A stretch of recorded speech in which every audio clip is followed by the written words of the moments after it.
All right, welcome to worksheet number 14, how derivatives affect the shape of a graph.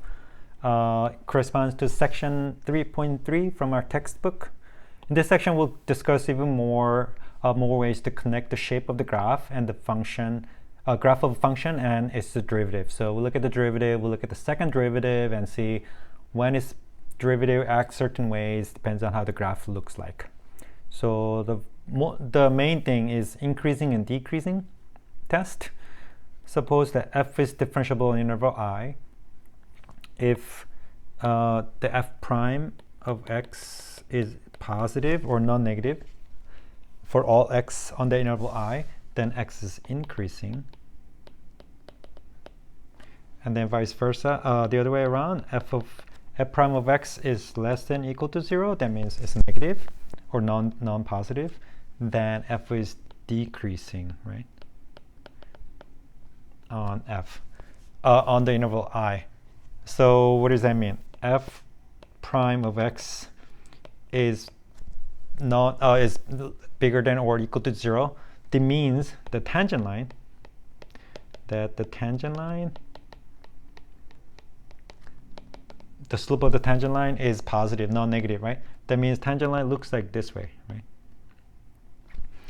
That means your graph looks like this or this. Your graph has to go like up this way, right? Because otherwise tangent line is not going to have positive slope. Because again, the derivative represents the slope of the tangent line. Slope is positive. What does that mean? Tangent line has to look something like this. So your graph is increasing means graph goes up this diagonal way. The other way around, if f prime is negative or non-positive, less than or equal to 0, that means the tangent line,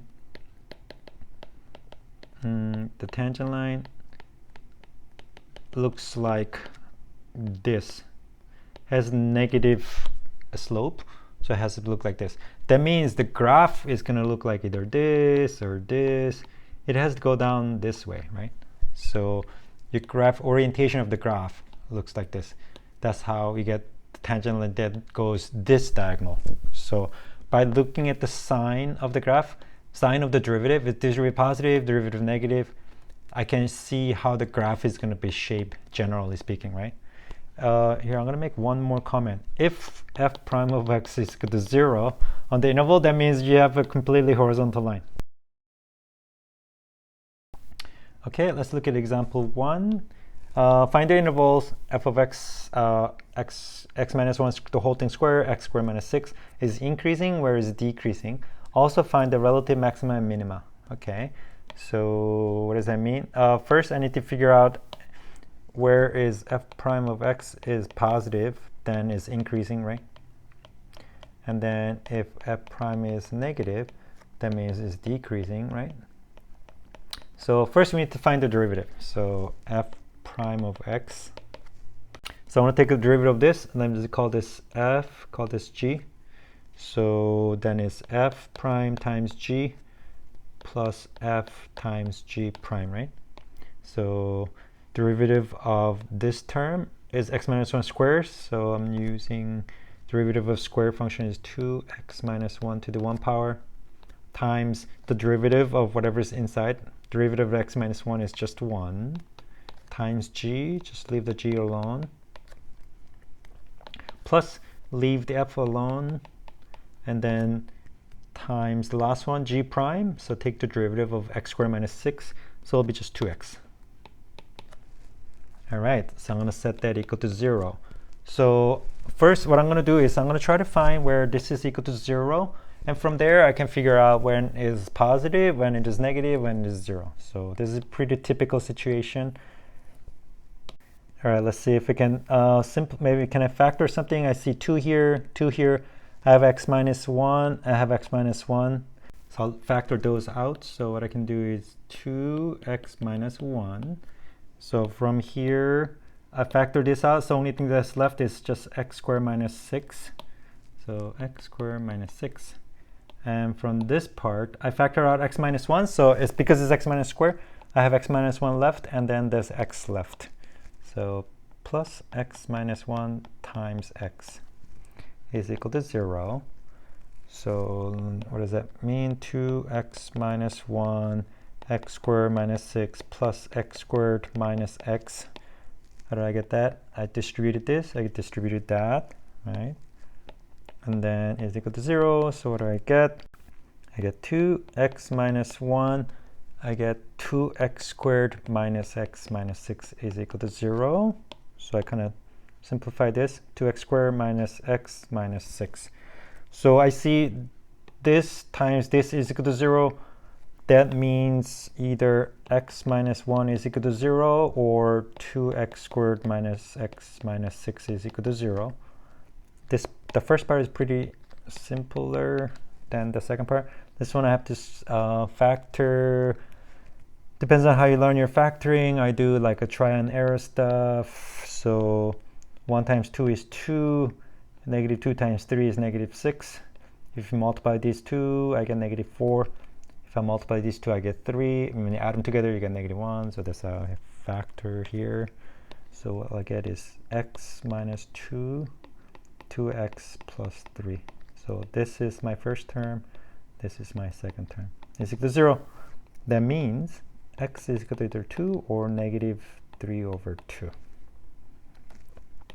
So I have 3 critical numbers, this one, and this one. So let me like mark that here. So negative 3 over 2, 2, and this is x, and then 1. So I have 3 critical numbers. This is when f prime is equal to 0. So let me write that down. So f prime of x is 0 here, and 0 here, and 0 here. So the reason we went through all this crazy process is to figure out if f is increasing or decreasing at a certain point. How do I know that? When f prime is positive or negative. So I know when they're 0. So like in this interval, is it positive or negative? So what I can do is we can like plug in like a sample point. So here, negative 4, let's plug in negative 4 here. So plug in negative 4 into this equation. So negative 4 minus 1 will give you negative 5. So that's negative. Negative, this is going to be also negative. That's negative 8 plus 3. That's also negative. So negative times negative times negative. So it's going to be negative. So this will be negative. So what I did is I plug in some random sample point, negative 4. Here I didn't pick positive 3 because positive 3 is not in this interval. So I pick random points in this interval, negative 4, plug it into the derivative, and see if it's going to come out to be negative or positive. It happened to be negative. Kind of do the same thing. I'll pick a point between negative 3 over 2 and 2. So sample point, maybe 0 is the easiest number to plug in. So I'll plug in 0. 0 into the f prime. When you plug in 0, 0 minus 1 is negative. Plug in 0 here, 0 minus 2 is also negative. Plug in 0 here, that's 0 plus 3 is positive. So negative times positive. So that's going to come out to be positive. So that's positive. I just realized I switched 1 and 2. So that should have been 1 here. And there should have been 2 here. So again, I'm going to try to figure out what happens with this interval between 1 and 2. So let's pick 1.5 as my sample point. 1.5. Plug in 1.5 into the derivative. So 1.5 minus 1 is positive. 1.5 minus 2 is negative. And then this is going to be positive. So positive times positive, that's going to be negative. So I'll put negative here. And then last interval is 2 and on. So pick some random number, let's say 3. Plug 3 into the derivative. 3 minus 1 is 2 positive. 3 minus 2 is positive. 3 plug in here, that's positive. Positive times positive is also positive. So that's equal. There we go.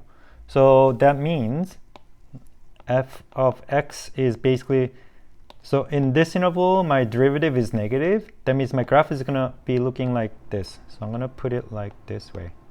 It's decreasing, right? And the next interval, my derivative is positive. Again, I said that's like slope of the tangent line. So your tangent line has to look like this. That means your graph has to go up certain way, some way like that. So I'm going to indicate it like this. And then it's negative, so it goes like this, and then it goes positive like that. So having said that, I can say f of x is increasing on this part, it goes up like this, and then this part, it goes up that. So I'm going to write between -3/2 to 1, that's this interval, and this interval is 2 to positive infinity, so 2 to positive infinity, like that. And f is decreasing, that's when the graph goes like this way. So from here to here, -infinity to -3/2. So I write that, -infinity to -3/2, and then also this interval between 1 and 2. So 1 and 2, comma 2. Nice. There's local minimum. So if you kind of look at the graph, it goes like this, it goes up, goes like this, it goes up. So this part is the minimum, local min, and this part is local min. So I can see there are two local mins. When you have this valley, that's where we're going to have local min. So local min is going to be when x is equal to -3/2 and when x is equal to +2.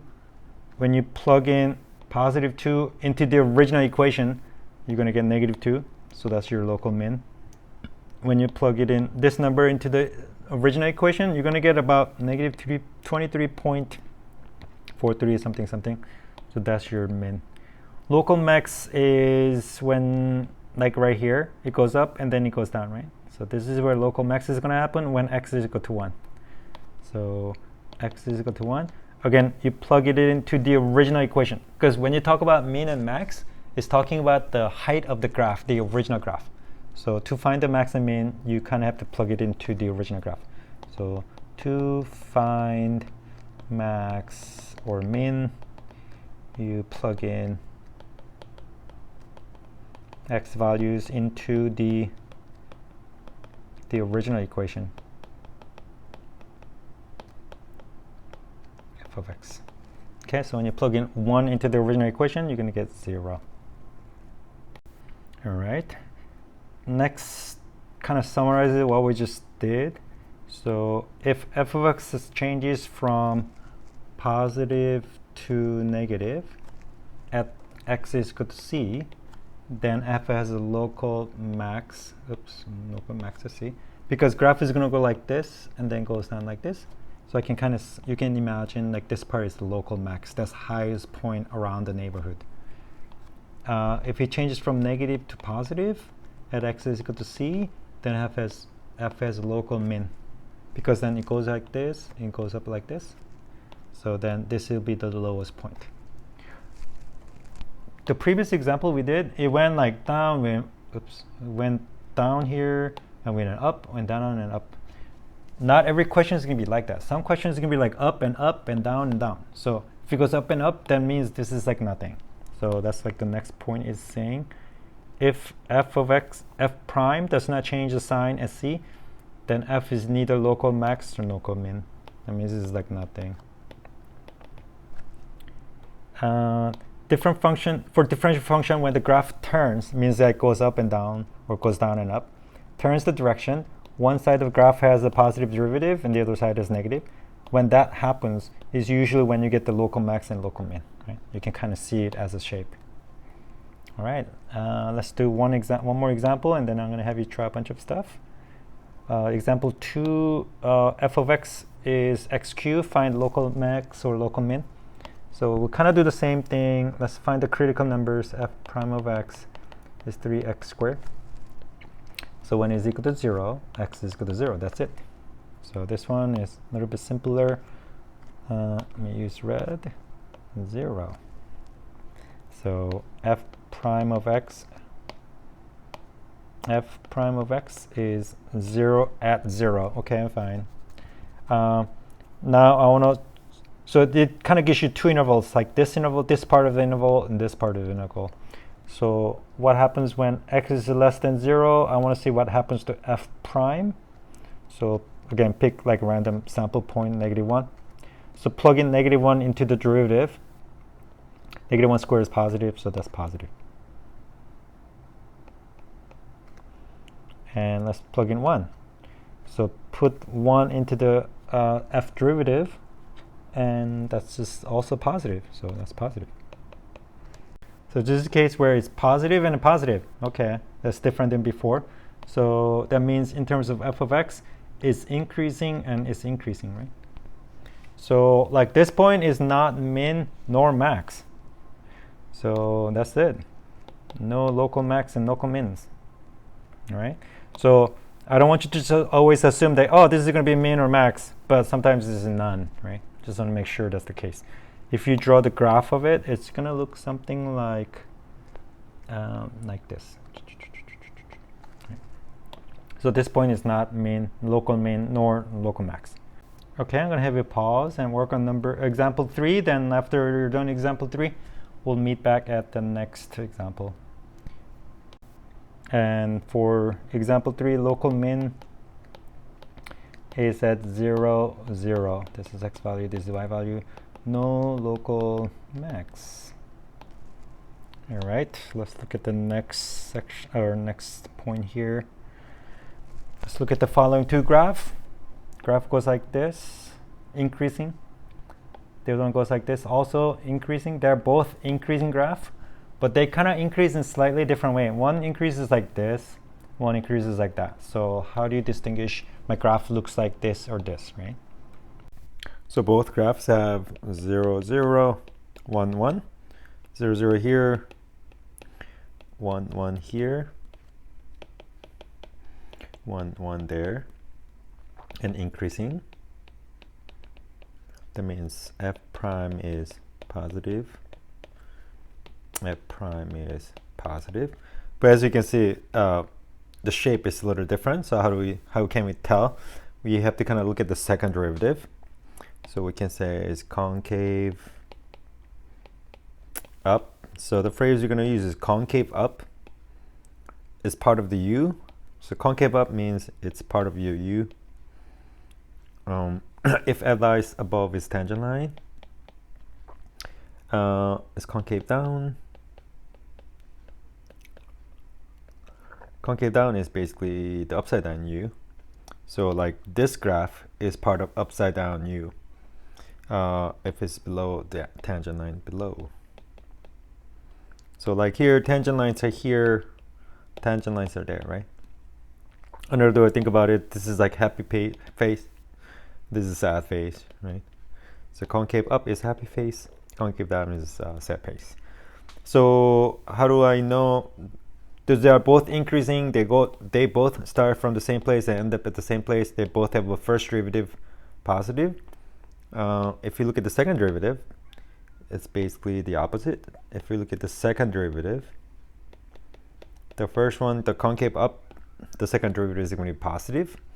And then if you look at the second graph, the second derivative is going to be negative. So that's the difference.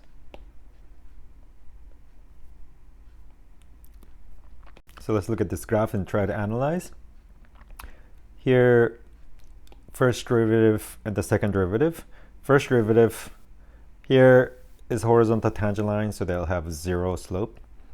Same here. So those two places will be 0, 0. My function is decreasing, so first derivative is going to be negative. My function here is increasing. My first derivative is going to be positive. Still increasing, and then at this part it's decreasing at the end, so it's going to be negative like this. Now I'm going to look at the second derivative, which tells you the concavity. So basically for second derivative, is it going to be part of the happy face or is it going to be part of the sad face, right?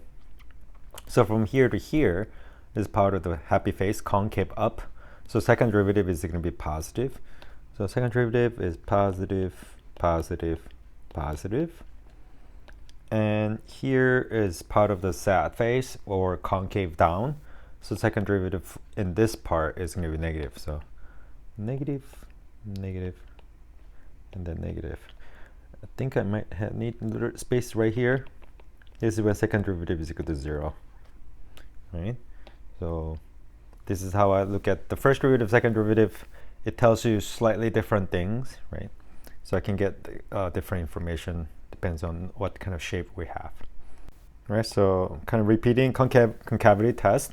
If we have a function is concave up, that means the second derivative is positive, and concave down when the second derivative is negative.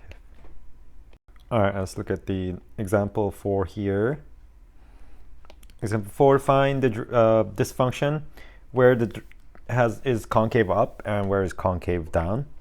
Again, to find the concavity. So I want to see where the graph goes like this and then where the graph looks like this, right? This is concave up, this is concave down. And as I said before, to test the concavity, I have to look at the second derivative. So let's look at the first derivative. That's 3x squared minus 12x minus 9. And the second derivative is going to be 6x minus 12. All right, so I need to figure out when the second derivative is positive or negative. So first I'm going to figure out when it is equal to 0. So when it is equal to 0, 6x minus 12 is equal to 0. That means x is equal to 2. So I'm going to make a little chart here. X double prime. And when x is equal to 2, my double prime is equal to 0. So when x is less than 2, what happens? So let's pick like a random point. Let's pick like 1, plug it into the second derivative to see if it's positive or negative. 1 into second derivative, 6 times 1 minus 12, that's negative. That's negative. Now let's plug in some random number that is on the other side of 2. So let's say 3. Plug in 3 here. 6 times 3 is 18 minus 12, that's positive. So that's positive here.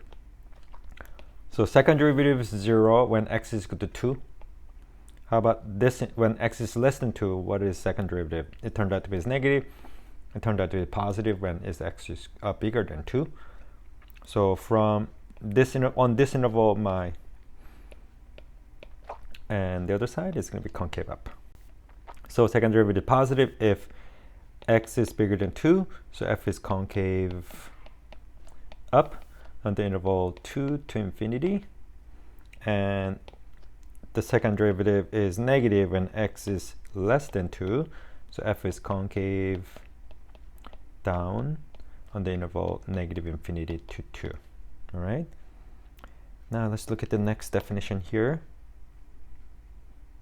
A point on the graph is called an inflection point. Inflection point if the concavity switches at that point. This possibly occurs at second derivative is equal to 0. So for example, the example we just did, like when x is equal to 2, on the left is concave down, on the right is concave up. So like at this point, concavity changes, right? So they didn't ask in example 2, but if they ask, is there an inflection point? The answer is yes. That happens when x is equal to 2. So what's the y value when x is equal to 2? Plug 2 into the original equation. So we get 2 and 32. All right. Theorem, it says a little bit more about the inflection point. If f is continuous and differentiable, if there's an inflection point, then the second derivative is equal to 0, or second derivative doesn't exist. So check those points first and look to the left and look to the right and see if the signs change. Then we know if it's going to be inflection point or not. All right, I'm going to have you pause now and work on example 5 and example 6. Basically find the inflection points. And then we'll look at the one more topic and then we're pretty much done. So for example 5, it turned out to be there's no inflection point. And for example 6, function 3 over x, there's also no inflection point. Go figure. No inflection points here also. All right, let's look at the last theorem here, the last test, second derivative test. This is kind of like, it helps you a little bit to find the local max and local min. Let's say you have a critical value when the first prime is equal to 0. And then f double prime, this is a typo, is double prime. So this is f double prime. Here we are combining the first derivative and the second derivative together to figure out the local max or local min. So if f double prime is positive around the critical value, then we have a local min. Because when the double prime is positive, that means you have a concave down, right? I mean concave up. That means this part is local min. That's the reason here. And then when double prime is negative, then there's a local max. Because again, when double prime is negative, then we have a concave down. That place better be local max. This is where I can kind of mix the first derivative and then look at the second derivative around it to see if this is local min or local max. And I think number 3, I didn't mean to have that there, so I'm going to just delete number 3. All right, so I'm going to have you try example 7 to find the local mins and local max if there's any there. So for example 7, there's 3 critical values f prime of x is equal to 0 when x is equal to -3/2, when x is equal to 1, when x is equal to 2. So we have 3 critical values. That's when the first derivative is equal to 0. If you look at the second derivative around it, that's concave up, concave down here, and then concave up there. That means this is going to be local min, local max, and then local min. So I can plug in -3/2 to the original equation to get the local min, plug in 1 here to get local max, and then plug in 2 here to get the local min. All right, we're done with the worksheet number 14.